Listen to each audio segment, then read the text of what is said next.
Dajakhao, I'm Alexei from Ukraine, and I have few more questions to answer today. What is so unique with this war between Russia and Ukraine, and why there is so much public attention to it?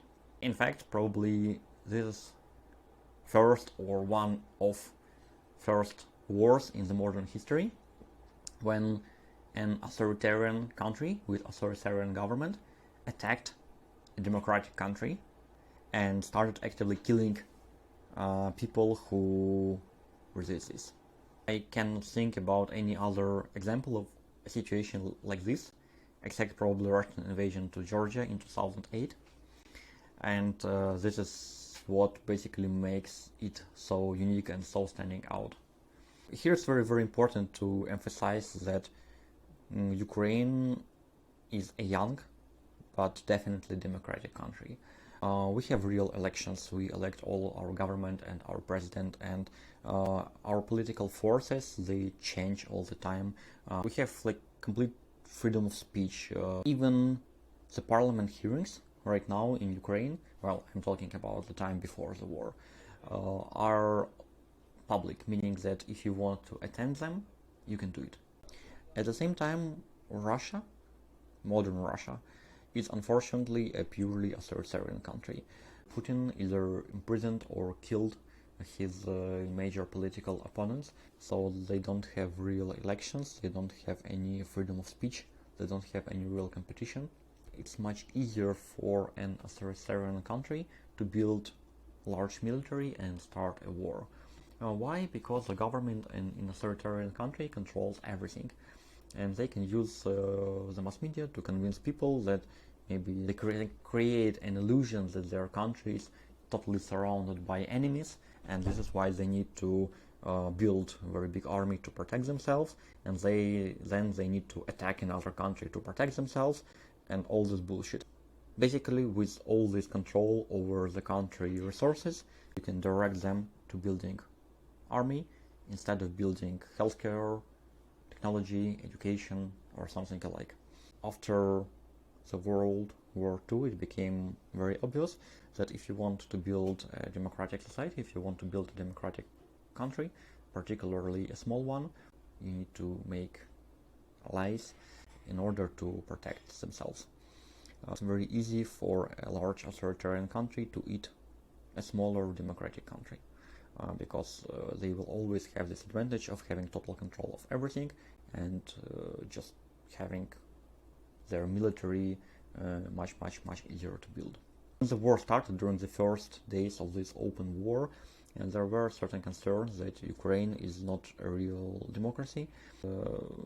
Ukrainian people don't have willingness to fight. People started speaking. It became absolutely clear that it's not a war between two authoritarian governments.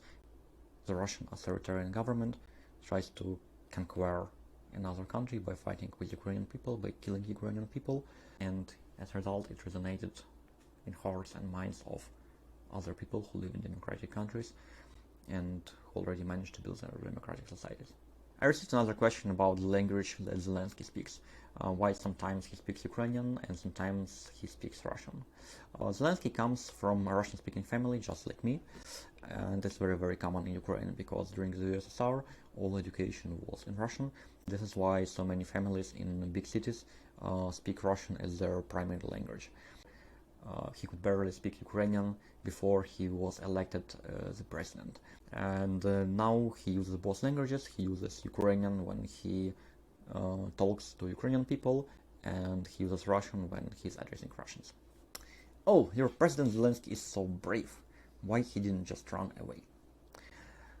Well, he didn't because this is his duty as the president. It's a very common oversimplification that we fight for Zelensky and Ukrainian people fight for Zelensky, but in fact he is not a hero and he is not above us, he is just one of us. I have to clarify that not only Zelensky but even our former president is also fighting, and even the leader of the most pro-Russian political force, the most pro-Russian party in our parliament, after Russia invaded Ukraine, he made a public statement that he was mistaken for all his life, and now he is in Kharkiv, helping to defend the city. The modern Ukraine has probably the most crowd-funded army in the world. We didn't have any really strong or functional army before 2014, because it was very common to believe in Ukrainian society that after we gave up our nuclear weapon and made an agreement with the UK, United States and Russia, we don't have any more enemies to fight with, so we don't need an army at all. And after Russia betrayed us and invaded our country in 2014, it became obvious that we need to rely on ourselves. That was the time of huge national uplifting, when everyone who could started donating money for rebuilding our army. It's not a personal fight of Putin versus Zelensky or Russian government versus Ukrainian government.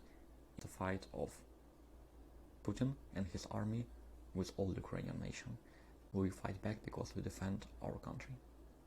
Recently I received many questions about the help from Taiwan and all this money that you guys managed to collect for helping Ukrainian people, and also what is similar and different between the situations in Ukraine and in Taiwan, and what in general people in Ukraine think about Taiwan.